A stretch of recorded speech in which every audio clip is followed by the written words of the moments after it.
নাম কি তোমার? শাকিল। এখন কত সুন্দরভাবে কিন্তু ধান লাগাইতেছে। বর্তমান আমাদের চরে চলছে বোরো ধান লাগানোর মৌসুম। এখানে দেখতে পাচ্ছেন কৃষক ভাইরা হচ্ছে বোরো ধান লাগাইতে ব্যস্ত সময় পার করছেন। একটু যাই আপনাদের একটু ধান লাগানো দেখাই, কীভাবে হচ্ছে বোরো ধান লাগায় বা কোথায় থেকে কেমনে ধান লাগানো হয়।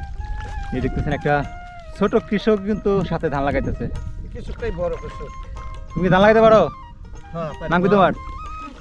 শাকিল। আবুল শাকিল। এখন কত সুন্দরভাবে কিন্তু ধান লাগাইতেছে। এটা কিন্তু আমি আপনি চাইলে পারবো না লাগাইতে হবে। না, এটা এমনি শাকিল, এটা বড় কামলা। ভাই এই ধান যে আপনার যখন পানি শুকিয়ে যাবে তখন আপনারা কেমনে কি করবেন? আমরা তখন ইয়ার পানি দেবো, পাইপে পানি দেবো। পাইপ দিয়ে পানি দিবেন না? ছোট মেশিন আছে, বিলেতে পানি এনে খেতে দেবো। এই ধান আপনার বিঘায় কেমন হয় যদি ভালো ফসল হয়? ভালো ফসল 12 করি, 12 করি, 12 মন। 10 মন 12 মন এক বিঘা না? এক বিঘা। তাহলে তো মোটামুটি ভালোই ধান হয়। হ্যাঁ, ইনশাল্লাহ ভালো ধান।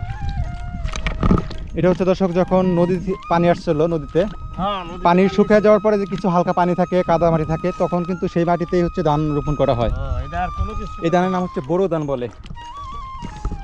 যে কত সুন্দরভাবে কিন্তু ধান লাগাইতেছে আবুল শাকিল।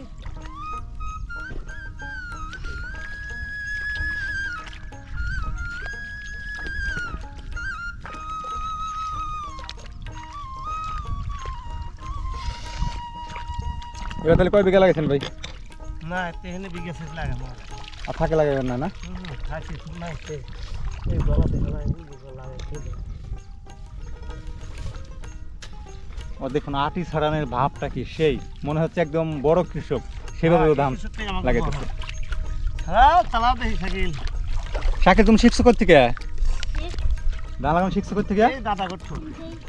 দাদা কোটা দেখে দেখে না? এখন যেভাবে বুঝে দিচ্ছে একদম অন্যরকম।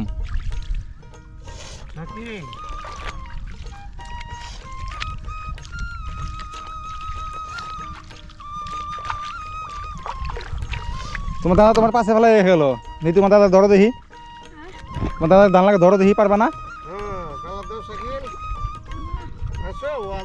দাদা না দিয়ে এখন পাল্লা ধরবে দর্শক।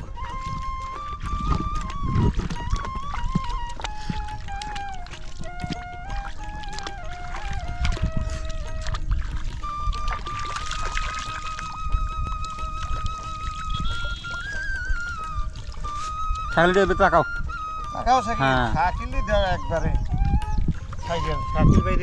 অধিক দর্শক ধান লাগানো করছে কিন্তু এভাবে কিন্তু বিলের বদ্ধ পানিতে ধান লাগানো হয়, বিলের বা নদীর পানিতে এসব লাগানো হয়।